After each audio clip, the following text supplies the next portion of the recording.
찬송 감사드립니다.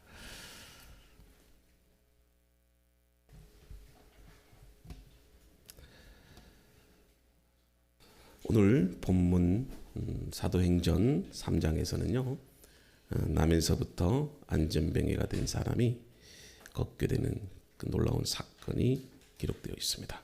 그리고 그 사건 이후로 베드로가 두 번째 설교하는 장면이 기록이 되어 있어요. 오늘은 성전 미문에서 구걸하던 이 안전뱅이가 걷게 되는 그 놀라운 사건을 중심으로 우리가 함께 말씀을 나누고자 해요. 오순절 이 성령의 강림 사건 이후에 성령의 권능으로 하나님 나라의 복음이 땅끝까지 증거되기 시작합니다. 심지어 하루에 세례를 받는 사람이 3,000명이나 됐어요. 그 결과로 이제 초대교회가 교회가 최초로 시작이 됩니다. 그리고 지속적으로 그들은 기도하면서 서로 나누고 베풀고 섬기면서 교회란 이런 것이다. 그리고 우리가 믿는 신앙이 바로 이것이다. 궁극적으로 우리가 원하는 하나님의 나라가 바로 이것이다. 이렇게 보여주었어요. 오늘날 교회도 그렇게 되어져야 되지. 자, 이 성령의 임재와 그런 나눔과 베품의 감동적인 그 초대교회의 모습이 이제 베드로와 요한을 중심으로 한 또 사도들의 그 사역이 이제 시작이 돼요. 오늘 말씀을 보니까 베드로와 요한이 시간을 정해놓고 성전에 올라가 기도하는 모습을 보게 됩니다. 자, 1절 말씀인데요. 제9시 기도 시간에 베드로와 요한이 성전에 올라갈세. 자, 여기서 우리는 은혜 받은 사람, 성령 충만한 사람의 모습이 어떠한지를 볼 수 있어요. 보통 성령 받은 교회나 그리고 사람들을 보면 걱정스러울 정도로 열광적인 형태를 지니는 경우들을 많이 봅니다. 그런데 사도들은 그런 열광과 흥분의 상태만 계속 있었던 것이 아니에요. 자, 오늘 말씀에 보니까 시간을 정해놓고 뭘 하고 있어요? 기도하고 있었다. 이 기도는 경건 생활을 상징하는 단어죠. 자, 여러분 은혜 받으면 우리가 놀라운 흥분과 열정, 그런 어떤 감동을 느끼게 되지 않습니까? 그런데 오히려 초대교회는 차분하게 가라앉히고 매일 시간을 정해놓고 체계적으로 사도의 가르침을 받고 말씀을 공부하고 뭘 했다? 기도 생활을 했다.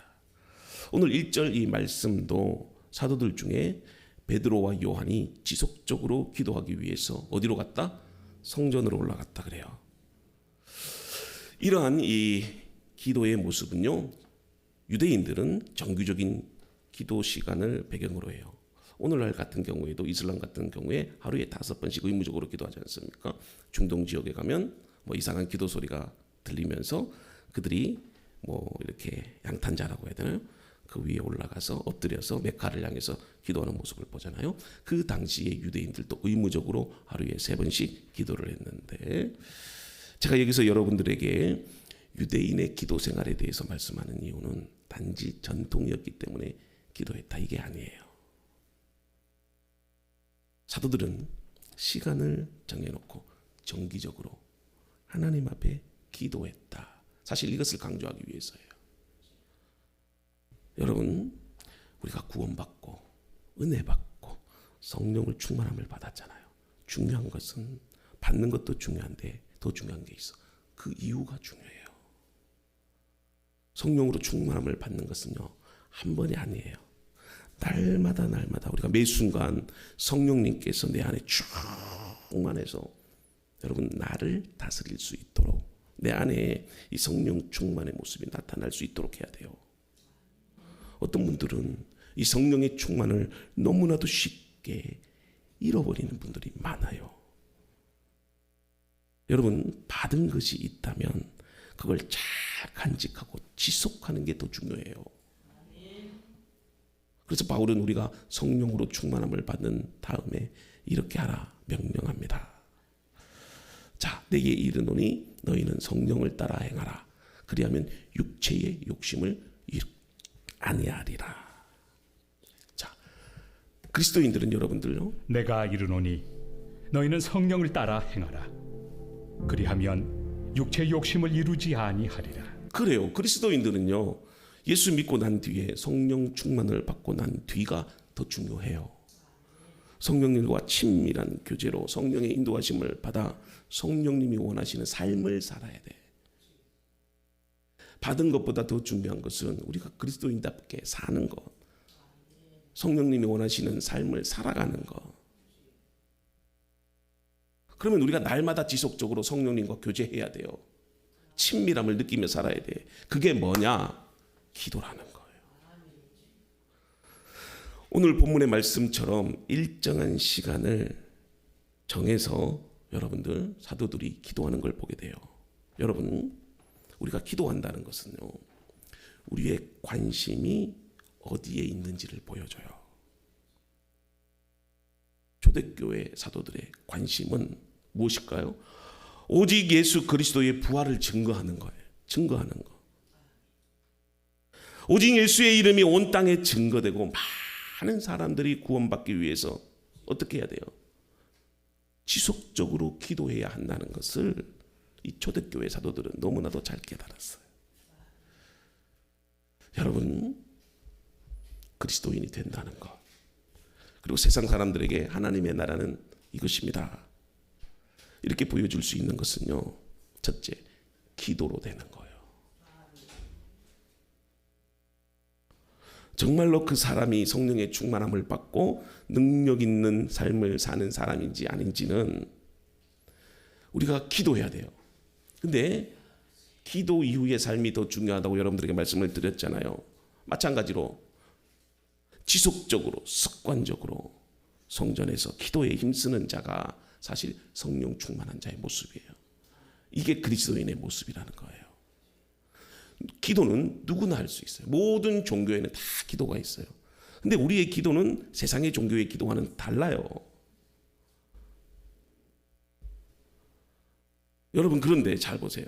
누구나 기도는 할 수 있어도 시간을 정해서 규칙적으로, 그것도 성전에 나와서 기도하는 사람은요, 쉽게 찾아보기 힘들어요.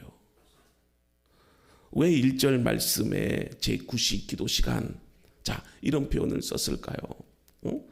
자, 보면은요, 제9시 기도 시간, 그리고 나서 성전에 올라갔다, 이런 표현을 써요.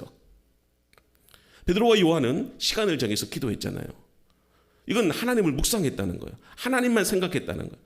그리고 성전을 너무나도 사랑했다는 거죠. 여러분, 멀리 있으면 가까운 데서도 기도할 수 있는데 굳이 왜 성전에 올라와서 기도했을까? 이게 단순히 유대인의 전통이었기 때문에 기도하기 위해서 아니에요. 그들은 너무나도 하나님을 생각했고 성전을 너무나도 사랑했다는 거죠.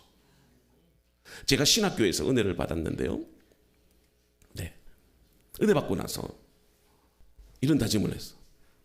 야, 이제 하루에 한 번씩 성전에서 기도하자, 이런 결의를 했는데 일주일 만에 안 되는 거예요. 너무 바쁘고 또 가기도 힘들고, 네, 보통 작심 3일이라고 하는데 3일 만에 안 되는 거예요. 제가 말씀드리는 것은 성전에서, 그렇죠, 하루에 한 번씩은 기도할 수 있겠지. 뭐 집에서도 기도하고, 뭐 운전하면서도 기도하고, 길을 가면서도 기도할 수 있는데 사실 이 성전에서 기도한다는 것 힘든 일이에요. 어쩌다가 한 번 할 수 있어도 매일같이 규칙적으로 하루에 한 번씩 성전에 나와서 기도한다. 근데 오늘 말씀해 보니까 사도들이 성전에 와서 기도했다는 것, 이것은 주님을 만나기 위한 뜨거운 열정이 있었다는 거 아니겠어요? 여러분들이 사랑하는 사람과 데이트할 때 매일 만나고 싶지 않으세요? 거리가 멀어도 밤을 새웠어라도 차를 몰고 가서 만나고 싶지 않으세요? 그런 뜨거운 마음과 열정이 사도들에게 있었다는 거. 기도는 그렇게 하는 거예요. 신앙생활도 그렇게 하는 거예요. 성공적인 삶을 사는 것도요, 열정과 뜨거운 마음이 있어야 성공하는 거예요. 주님을 사랑하는 마음으로 이 사도들의 가슴이 가득 찼 차 있었다는 거예요. 사랑하는 사람들이 하루 종일 그 연인을 생각하듯이 매 순간 누구를 생각했다? 하나님을 생각했다. 그래서 베드로와 요한의 관심은 하나님 그분 자체였어요. 그래서 베드로와 요한은 시간을 정해놓고 기도하는 것을 소중하게 여겼어요. 벌써 제가 이 기도에 대해서 세 번째 여러분들에게 얘기를 하죠. 세 번째 얘기한다는 건 목사님이 어떤 메시지를 주실까 중요하기 때문에 그런 거예요. 이런 차원에서의 기도는 뭡니까? 기도는 여러분 뭐 이렇게 해주세요. 내 소원 들어주세요. 이건 여러분 비나이다 그랑 똑같다고 말씀을 드렸지 않습니까? 기도는 무엇인가를 구하는 행위나 방법이 아니라 하나님과의 만남이에요. 하나님의 음성을 듣는 거예요. 그래서 하나님이 원하시는 삶을 살아가기 위해서 내가 들어야 돼. 그러기 위해서는 뭘 해야 돼요? 기도를 해야 돼요. 우리가 그냥 무엇인가를 얻기 위해서가 아니라 그저 아버지를 너무나도 사랑하니까. 그래서 하나님 앞에 나아가는 거예요. 그러면 우리의 힘들고 지친 마음이 주님으로 통해서 위로받는 거예요. 기선아, 너 힘들었지? 목회하느라 너무 지쳐있지? 걱정하지 마. 사람 없어도 내가 일당백의 사람을 보내줄게. 그래도 네가 목사로서 그 마음을 잃지 마. 어떨 때는 그런 마음이 드는 거야. 하나님 너무 섭섭하고 사람 때문에 마음 아플 때도 있고 정말 믿었던 사람으로부터 이 사람은 올 줄로 알았는데 아무도 안. 어떨 때는 눈물이 쭉 흐르는 거예요. 그때 하나님께서 걱정하지 마. 네 마음이 중요해. 그래요 하나님. 정말 하나님께서 세우신 이 교회, 교회의 초심, 교회의 본질 잊지 않을게요. 근데 그걸 무엇을 통해서 얻게 되는 거예요? 기도를 통해서 얻게 되는 거예요. 그냥 주님만 바라보는 거예요. 어린아이가 아무것도 할 수 없듯이 오직 엄마의 품을 바라보는 것처럼 그러면 엄마가 품에 안고 기도도 해주고 안아주고 먹을 것도 먹여주고. 여러분 우리에게 기도의 시간이 있고 기도의 자리가 있다는 게 엄청난 축복이에요. 그 시간들을 통해서 우리가 하나님을 보게 되고 하나님을 만나게 되고 우리의 삶이 위로받게 되고. 베드로와 요한에게 있어서 이 기도 시간이 바로 보세요. 기도하면서 성전에 올라가니까 하나님께서 그 성전에 앉아있는 그 미문에서 그 안진뱅이를 만나게 되는 사건을 경험하게 합니다. 만약에 성전에 가지 않았다면 만날 수 있었을까요? 아니에요. 2절 말씀인데요. 나갈새 나면서 못 걷게 된 이를 사람들이 메고 오니 이는 성전에 들어가는 사람들에게 구걸하기 위하여 날마다 미문이라는 성전문에 두는 자라. 자, 기도하러 베드로와 요한이 성전에 올라갑니다. 올라가서 거기서 나면서부터 안진뱅이 된 자를 만났다고 해요. 자, 오늘 이 2절 이 본문에서는요. 이 안진뱅이의 영육적 상황이 어떠했는지를 기록하고 있는데 우선 육적 상황으로 보면 이 안진뱅이는 나면서부터 우리가 장애인도 어떤 사고로 인해서 장애를 당하는 사람이 있고 태어날 때부터 장애를 가진 사람이 있잖아요. 근데 이 사람은 나면서부터 태어나면서 장애를 가졌다. 그러니 생각해 보세요. 평생 남을 의지하고 살았던 사람이며 또 구걸하지 않으면 살 수 없어요. 그 참 비루한 사람이죠. 우리가 볼 때는. 이거는 나면서부터 한 번도 걸어보지 못한 데서 오는 당연한 결과론적 삶이었어요. 자, 이 사람은 소망이 없죠. 어쩌면 여러분들 오늘 우리의 삶이 바로 이 안진뱅이와 같아요. 자, 반면에 영적 상황은 어떨까요? 그는 먹고 사는 데만 신경을 쓰는 사람이며 전혀 구원과 예수에 대해서 관심 없는 사람이에요. 성경학자들은 이 안진뱅이가 나이가 40세 정도 됐을 거다 그렇게 말을 합니다. 그렇다면 그가 태어나서부터 지금까지 평생을 매일 구걸했을 거예요. 그러면 생각해 보세요. 예수님께서 부활하시고 난 뒤 얼마 되지 않아요. 기껏해야 1년 남짓일 거예요.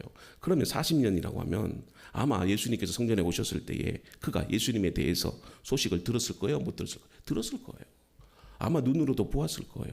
그렇다면 그가 자신의 문제를 해결하기 위해서 예수님 앞에 가야지요.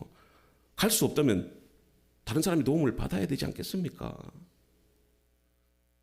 그렇다면 예수님께서 멀리 떨어져 있다면, 예수님의 모습이 보이면 어떻게 해야 돼요? 예수님, 나를 불쌍히 여겨주세요.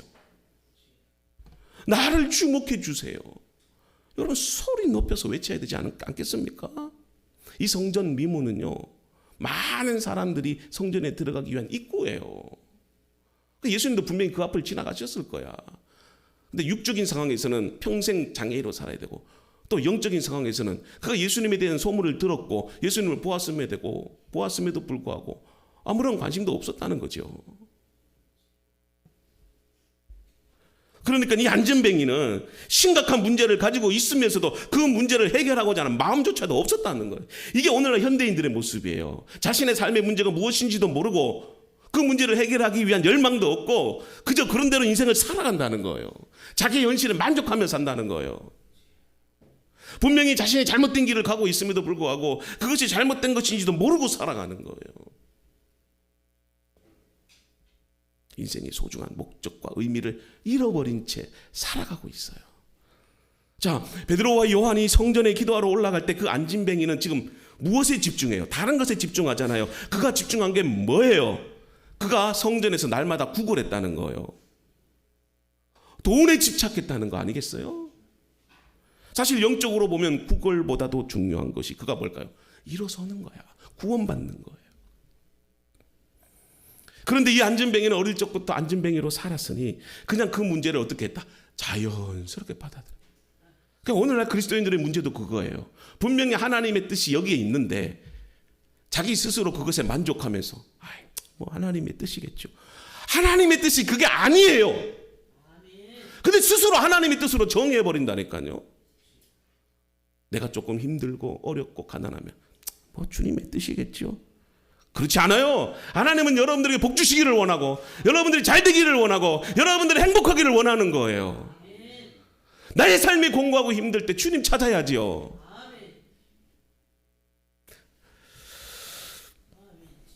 여러분, 우리가 관심을 갖는 게 뭐예요? 성전 미문에 앉아서 그냥 성전에 오는 사람들에게 단지 몇 푼의 돈을 구걸하는 게 전부 아닙니까? 이 안전뱅이는 자신의 본질의 문제를 잃어버린 채 하나에만 집중하고 있었던 거예요. 그게 뭘까요? 돈이에요. 상상해 보세요. 그의 수익 괜찮았을 거예요. 그래도 사람들이 예배하러 올 때 얼마나 많은 사람들이 모였겠습니까? 유대인들은 하루 3번 의무적으로 성전에 와야 돼요. 기도하러 와야 돼요. 그리고 그 성전 미문은요, 여러분들, 미문의 앞에 진쳐 있다고 그랬잖아요. 이 솔로몬의 문이에요. 성전 중에서도 가장 목이 좋은 곳이에요. 그러니 얼마나 많은 사람들이 그에게 적선을 해 줬겠습니까? 가면서 불쌍하니까. 그래도 기도하러 왔는데 저 거지들을 보고 그냥 지나치기가 미안하겠지요. 그래, 그 수많은 사람들이 동전 한 입을 줄 때 얼마나 수입이 많았겠습니까? 아마도 수입이 좋은 날은 그가 돈을 세면서 와, 속된 말로 땡 잡았다 그랬을 거예요. 그러니까 그는 40년을 오직 돈 때문에 만족하고 즐거워했다는 거겠죠. 그러니 영적인 부분에 관심이 없는 거예요. 오히려 안전뱅이로 있는 게 더 낫다 생각할 수도 있었을 거야. 왜냐? 돈의 수입이 많으니까. 여러분이 안전뱅이의 문제가 뭘까요? 그의 진정한 문제는 자신의 문제를 올바로 보지 못하는 영적 무지예요. 오늘날 그리스도인들이 너무나도 이렇게 많이 살아가고 있어. 불신자들도 마찬가지예요. 이건 여러분들 안전뱅이 문제가 아니고 나의 문제예요. 수많은 사람들이 반드시 해결해야 할 병이 있어. 마음의 병이 있어. 영혼의 질병이 있어. 근데 그것을 방치한 채 하루하루 자기 쾌락을 위해서, 돈을 위해서 살아가는 거예요. 자기는 심각한 영혼의 문제와 질병을 가지고 살아가는데. 그래서 오로지 아파트가 넓어지는 것, 차가 좋아지는 것, 직장이 조금 나아지는 것, 그것만 바라보고 사는 거예요. 근데 영혼의 심각한 문제와 질병을 잊어버리고 그것에 만족하며 사는 거죠. 이것이 이 안전뱅이의 진정한 문제였습니다. 어쩌면 우리도 그저 사람들이 던져주는 돈만 바라보며 하루하루 살지 않습니까? 내가 가진 문제가 뭘까요? 인생이란 내 바람처럼 되지 않는다는 겁니다. 여러분, 돈이 여러분들에게 소망을 줄 것 같지요? 나중에 여러분 돈 하다가 돈 때문에 망합니다. 돈에 소망을 두면요, 사탄 마귀들이 어떻게 해서든 그 돈 때문에 여러분들 망하게 하는 거예요. 부자들은요, 돈에 집착하지 않아요. 잘 보세요. 하루 수입이 많았다? 그것 가지고 부자들은 기뻐하지 않아. 부자들은요, 부자가 될 수 있는 태도와 마음을 가졌기 때문에 그래요. 제가 말하는 건 졸부를 말하는 게 아닙니다. 여러분, 건강도 마찬가지예요. 아무리 건강을 위해서 여러분 헬스클럽 다니고 보약을 먹고 날마다 운동해도요, 병에 걸릴 수밖에 없는 게 인간이에요. 사실 저희 아버님이 저렇게 병에 걸릴 줄 저는 몰랐어요. 저희 아버님은 한 200세까지 사실 분으로 알았어요. 얼마나 소식하고 고기 절제하고 운동 열심히 하고 건강하게 그렇게 하루하루를 살아도 병에 걸릴 수밖에 없는 게 인생이에요. 중요한 것은 영혼의 문제예요. 구원의 문제예요. 영혼이 여러분 정신과 마음을 지배하는 거예요. 그걸 알아야 돼요. 그래서 영혼이 건강하면 몸도 건강하게 되어 있어요. 아멘. 여러분, 돈이 없어도 행복한 이유가 있다니까요. 그걸 아는 사람이 진짜 부자예요. 힘들어도 이길 수 있는 이유가 있어요. 그것은 내 생명과 삶의 이유가 되시는 그 하나님, 그 주님을 의지하고 바라보기 때문에 그렇습니다. 그래서 여러분, 영적인 눈이 뜨여져야 돼요. 주님의 음성을 들을 수 있는 귀가 열려야 돼요. 왜냐? 하나님께서 우리에게 행복의 방법을 알려주는데 귀가 닫혀 있으면 모르니까 안 되는 거잖아요. 이 길로 가면 진심으로 하나님이 원하시는 길을 알 수 있는데 눈이 닫혀 있으니까 모르잖아요. 여러분, 이게 가장 중요한 문제인데 우리는 돈, 명예, 권력, 자기 만족, 쾌락을 위해서 산다는 거겠지요. 여러분, 어리석은 자가 되지 맙시다. 진리를 위해서 세상의 것을 포기할 수 있는 그런 그리스도인들이 될 수 있기를 바랍니다. 4절 말씀입니다. 우리 성아야 4절. 자, 4절 없나요? 네. 4절. 베드로가 요한과 더불어 주목하여 이르되 우리를 보라 하니. 자, 보세요. 주목하시고요. 여러분, 구걸하는 사람들을 자세히 보신 적이 있어요? 요즘은 구걸하는 사람이 많이 없더라고요. 근데 과거에 제가 어렸을 때는 정말 길거리에 구걸하는 사람이 많았어요. 근데 구걸하는 사람들을 자세히 보면 이 구걸하는 사람들은 절대 돈을 주는 사람의 눈을 마주치지 않아요. 고개를 숙이고 있죠. 그리고 한 푼 줍쇼 그럽니다. 자, 물론 여러 가지 이유가 있지만 저는 이렇게 생각해요. 그래도 이 구걸하는 사람의 마음속에는 수치심이 있기 때문에 그렇지 않을까. 네. 그래서 도와주는 사람도 사실 그래요. 도와주는 내 자신도 그 사람의 눈을 마주치려고 하지 않죠. 왜냐하면 그 사람이 얼마나 미안해할까. 그렇지 않습니까? 그러니까 서로 눈빛을 교환하지 않아요. 서로 뭡니까? 신호만. 이 안진뱅이도 그랬다는 거죠. 그저 지나가는 사람들의 돈주머니, 사람의 다리만 쳐다보는. 사람의 다리가 자기 앞을 지나가면 안 돼. 자기 앞에 서야 돼. 그리고 뚜벅뚜벅뚜벅 들리는 소리에 아, 사람이 오는구나. 그러면 한 푼 줍쇼. 근데 보세요. 어느 두 사람이 뚜벅뚜벅 걸어오는 겁니다. 근데 자기 앞에 서요. 이야, 돈을 주겠다. 그래서 한 푼 줍쇼 얘기를 했겠죠. 근데 베드로와 요한이 어떻게 했어요?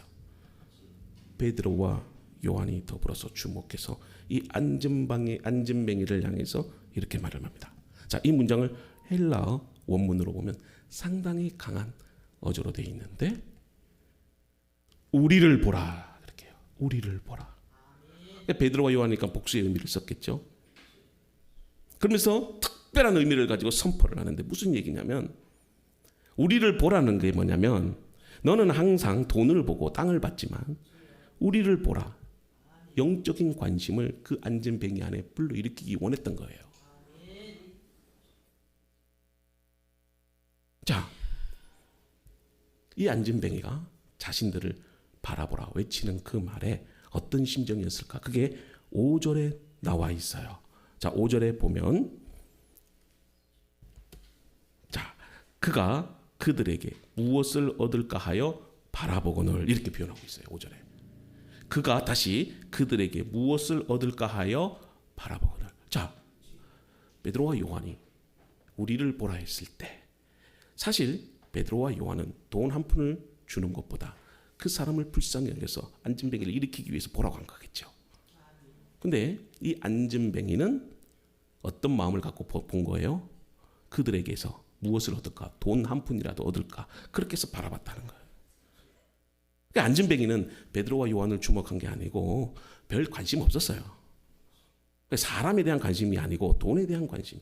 그 사람이 내게 뭘 줄까? 이것만 기대한 거예요. 앞에서 안전뱅이는 영적인 문제에 전혀 관심이 없다고 말씀을 드렸잖아요. 그런데 우리는 이 장면에서 더 큰 문제를 발견할 수 있는데 그것은 믿는 자 중에 그 누구도 이 안전뱅이에게 영적 문제에 대해서 말해주는 사람이 한 사람도 없었다. 다만 여느 사람들처럼 성전을 드나들며 자신들이 가지고 있는 돈 몇 푼을 그냥 던져주는 것으로 사람들도 선한 일을 했다고 스스로 자부하는 거예요. 중요한 것은요, 여러분들, 우리가 구제한다고 돈 몇 푼 주는 거 그게 중요한 게 아니야. 정말 그 사람을 사랑한다면 진리가 무엇인지를 알려주는 거예요. 그 사람의 영혼을 살리는 거예요. 세상 사람들은 물론 내세가 없다고 생각하겠죠. 죽으면 인생이 끝이라고 생각하겠죠. 근데 진리를 아는 우리들은 결코 그렇지 않아요. 반드시 천국과 지옥이 있고 우리는 죄로 인해서 하나님 앞에 심판을 받는다는 그 사실을 알기 때문에 그 영혼이 불쌍해서 예수 그리스도의 복음을 전하는 거 아닙니까? 왜냐? 그때 가서 후회하면 늦기 때문에 그래요.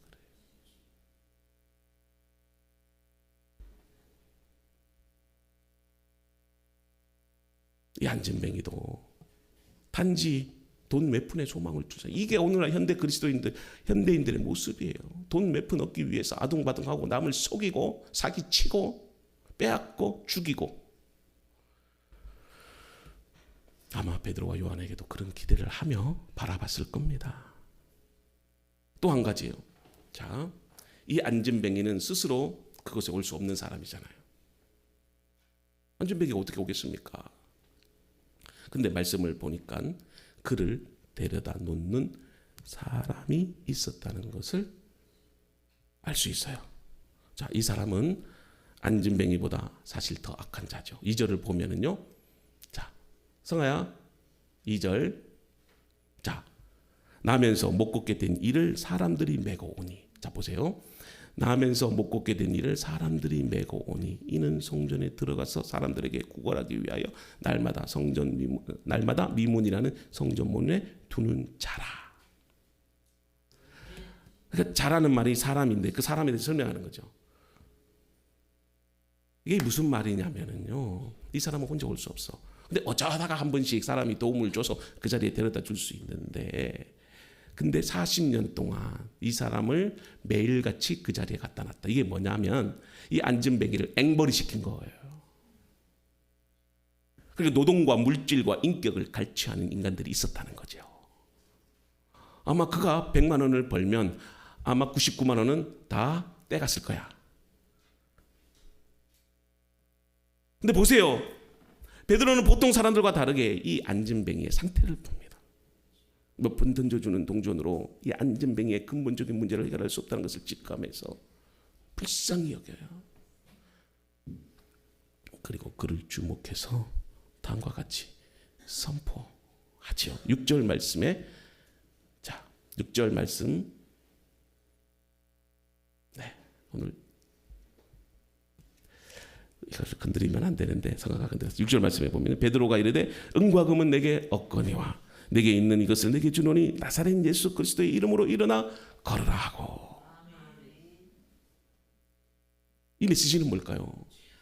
이 안진뱅이에게 복음을 선포한 거예요. 몇 푼의 돈보다 더 중요한 나사렛 예수 그리스도를 이 안진뱅이에게 준 거예요. 이 구절에서 왜 베드로가 은과 금은 내게 없다라고 했을까요? 안진뱅이가 기대하고 있었던 게 은과 금이에요. 사실 이 안진뱅이가 은과 금을 받으면 얼마나 행복하고 기뻐했을까요? 아마 이런 기대를 가지고 쳐다봤을 거예요. 우리도 이런 기대하지 않습니까? 그런데 베드로는 자신이 가지고 있는 것이, 여러분 보세요, 사소한 게 아니에요. 우리가 예수 믿는 것, 우리는 은과 금이 없어요. 그럼에도 불구하고 우리는 너무나도 소중하고 귀한 걸 가지고 있다니까요. 그래서 그 자기가 갖고 있던, 사도들이 가지고 있었던 그것이 얼마나 귀중하고 소중한 것인가를 강조하기 위해서 상대적인 비교를 쓴 거예요. 그 비교가 뭐냐? 사람들이 좋아했던 거, 은과 금. 그래서 베드로는 은과 금을 주는 것보다 더 귀한 것이 내게 있다. 그래서 내가 그것을 너에게 주겠다 선포하는 거. 이건 뭡니까? 베드로는 자신에게 있어서 금과 은보다 더 소중한 것이 있다. 그것이 바로 예수 그리스도라는 거예요. 이런 믿음의 고백을 여러분들이 할 수 있습니까? 이 정도 돼야 능력이 나타나는 거예요. 기도해도 이 정도 돼야 기도의 응답법을 받는 거예요. 남들처럼 그냥 앵무새처럼 기도한다고 해서 능력 받는 거 아니에요. 그랬으면 여러분들 사두개인들이나 바리새인들이 기도 응답 더 잘 받았을 거 아니겠어요? 베드로가 내게 있는 이것을 내게 주노니 하는 것은 나사렛 예수 그리스도의 이름으로 일어나 걸어라 이거예요. 그 안진뱅이가 요구하는 대로 은과 금은 줄 수 없었지만 대신 나사렛 예수 그리스도의 이름을 준 겁니다. 그가 원하는 것보다 훨씬 더 좋은 것을 준 거예요. 여러분들은 정말로 좋은 것을 소유한 자들이에요. 그걸 아는 사람이 자신의 모든 것을 팔아서 밭을 사는 거예요. 사람들이 볼 때는 밭이지요. 근데 우리의 눈에는 밭이 아니에요. 그곳에는 엄청난 보화가 있잖아요. 사도들에게 있어서 예수의 이름은 사도들의 생명이고 동시에 안진뱅이를 살리는 능력이었어요. 예수 그 이름은 그분 자체를 말하는 것으로서 회복의 능력이기도 했습니다. 그분만이 길과 진리가 되시고 생명이 되시고 회복의 능력이 되시고 영원한 소망이 되시는 겁니다. 사도들에게 있었던 그 이름, 그 안진뱅이에게 주게 됩니다. 그냥 모르쳐서 지나가게 될 수도 있었지만 자, 성령의 감동으로 한 거예요. 아마도 그들이 성령 충만 받기 이전에는 사도들도 이 안진뱅이를 여러 번 봤을 가능성이 있어요. 그런데 성령을 받고 난 이후에도 이 사람을 대하는 태도가 달라졌어요. 자, 오른손을 잡아 일으키니 발목이 힘을 얻었다고 합니다. 그리고 곧 일어섰다. 곧 이 말이 중요한데요. 이 말은 예수 그리스도의 이름은요, 지체됨이 없어요. 나중에 역사가 일어나는 것이 아니라 명령하는 동시에 역사가 일어난 것. 그리고 걷는 정도가 아니라 어떻게 됐다? 뛰기도 했다. 있는 것에서부터 시작해서 걷게 되었고 이제는 뛰기도 했다. 이 말이죠. 자, 40년 만에 처음으로 걸은 거예요. 뛴 거예요. 그 일이 앞으로가 아니고 내일이 아니고 지금 당장 일어나고 있다. 이것이 바로 예수 그리스도 이름의 능력입니다. 그리고 그 걸음으로 성전에 들어가서 어떻게 했다? 하나님을 찬송하게 됩니다. 7절 말씀인데 오른손을 잡아 일으키니 발과 발목이 곧 힘을 얻고 뛰어서서 걸으며 그들과 함께 성전으로 들어가 걷기도 하며 뛰기도 하며 하나님을 찬송하니 모든 백성이 그 걷는 것과 하나님을 찬송함을 보고 그가 본래 성전 미문에 앉아 구걸하던 사람인 줄 알고 그에게 일어난 일로 인하여 심히 놀랍게 여기며 놀라니라. 은혜 받았으면 어떻게 해야 되느냐? 하나님을 찬송해야 돼. 그것도 어디로? 성전으로 들어가기 위해서. 당사자에게 엄청난 인생의 전환이 일어났죠. 근데 여러분 보세요. 우리는 자꾸 이 사람이 안진뱅이에서 일어났다. 이것만 생각해요. 근데 그게 핵심이 아니에요. 그게 핵심이 아닙니다. 이 사람이 걷게 되었다고 모든 문제가 해결된 게 아니에요. 여러분, 우리는 모두 사지가 멀쩡하고 두 발로 건강하게 걸을 수 있는 사람이잖아요. 그러면 여러분들에게 있어서 문제가 없나요? 항상 문제 있죠. 제가 말하고 싶은 이야기는 이거예요. 더 큰 문제를 모르면 직면한 문제로 인해서 좌절합니다. 이게 중요해요. 일어난 게 중요한 게 아니에요. 성경에서는 모든 기적과 이적에는 하나님의 뜻이 있어요. 뜻이 있어요. 그게 요한복음 11장 4절인데, 자, 11장 4절에 보면 예수께서 들으시고 가라사대 이 병은 죽을 병이 아니라 하나님의 영광을 위하며 하나님의 아들로 이를 인하여 영광을 얻게 하려 함이시니라. 이 말씀은 죽은 나사로를 살리시면서 하신 말씀이에요. 살리든 고치든 부하게 하든 거기에는 이유와 목적이 있다. 하나님의 영광이에요. 하나님의 영광. 이 안진뱅이는 단지 돈 몇 푼 받기를 원했지요. 하나님은 사도들을 보내셔서 그에게 은혜를 베풀었잖아요. 그래서 기뻐 뛰며 성전에 나가서 하나님을 찬송했지요. 이게 뭡니까? 은혜를 받았으면 당연히 하나님을 찬양해야 돼요. 하나님이 이 안진뱅이를 돌보셨다는 사실, 그가 걸었다는 사실보다 더 귀중하고 소중한 뜻이 있어요. 그것을 통해서 사람들에게 증인이 돼야 돼. 우리 홍석훈 목사님 지난주에 간증하신 거 보셨죠? 제가 평생을 살면서 아버님이 개인적인 일, 가족에 대한 일 한 번도 설교한 적이 없어요. 근데 자신의 췌장암 질병에 대해서 얘기를 했을 때 지금 건강하게 살아계시잖아요. 그래서 이 강대상에서 하나님 영광을 돌렸잖아요. 제가 설교하면 조회수가 20건, 30건밖에 안 나는데 우리 홍석훈 목사님이 설교하고 나서 100건이 넘어가요. 그만큼 하나님의 영광을 봤다는 거 아니겠어요? 하나님께 영광을 돌리는 게 이게 우리 궁극적인 삶의 목적이에요. 그럴 때 여러분들 삶의 문제까지도 하나님이 다 해결해 주시는 거예요. 그래서 우리 하나님은 참 좋은 하나님, 은혜로우신 하나님이에요. 저는 그런 하나님을 믿습니다. 베드로가 하는 말이 있어요. 12절에 보니까 베드로가 이것을 보고 백성에게 말하되 이스라엘아 왜 이 일을 놀랍게 여기느냐? 우리 개인의 권능으로 경건으로 이 사람을 걷게 한 것처럼 왜 우리를 주목하느냐? 베드로가 이게 무슨 말로 한 걸까요? 내 능력이 아니라는 겁니다. 나를 주목하지 말고 나와 함께 하시는 하나님. 교회 신앙생활도 담임 목사님 바라보면 안 돼요. 담임 목사님 뒤에 계시는, 옆에 계시는 하나님을 바라봐야 돼요. 담임 목사 바라보면 여러분들 실망해요. 그래서 제가 이 자리에 여러분들에게 말씀을 선포하는 것도 제가 하는 게 아닙니다. 하나님이 하시는 거잖아요. 그래서 목사님께 순종해야 되는 거예요. 물론 내 생각이 다르고 내 판단이 다를지라도 마찬가지예요. 하나님께만 영광이 되는 거예요. 베드로도 오직 예수 그리스도만을 드러내잖아요. 여러분 말씀의 결론을 맺습니다. 우리는 예수 그리스도 외에는 아무것도 없는 자들이에요. 우리가 갖고 있는 삶의 문제, 질병, 고통이 오직 예수 안에서 회복과 치유, 그 다음에 평안과 행복으로 바뀝니다. 우리가 내세우고 자랑하고 선포할 것은 오직 예수 그리스도입니다. 사람들은 은과 금을 앞세워서 그것이 행복이라고 추구합니다. 돈과 권력이면 모든 것이 다 잘 될 거라고 믿고 삽니다. 그러나 그리스도인들은 예수를 아는 것이, 예수의 이름을 믿는 것이 은과 금을 가진 것보다 귀한 것임을 아는 자들이고 고백하는 자들입니다.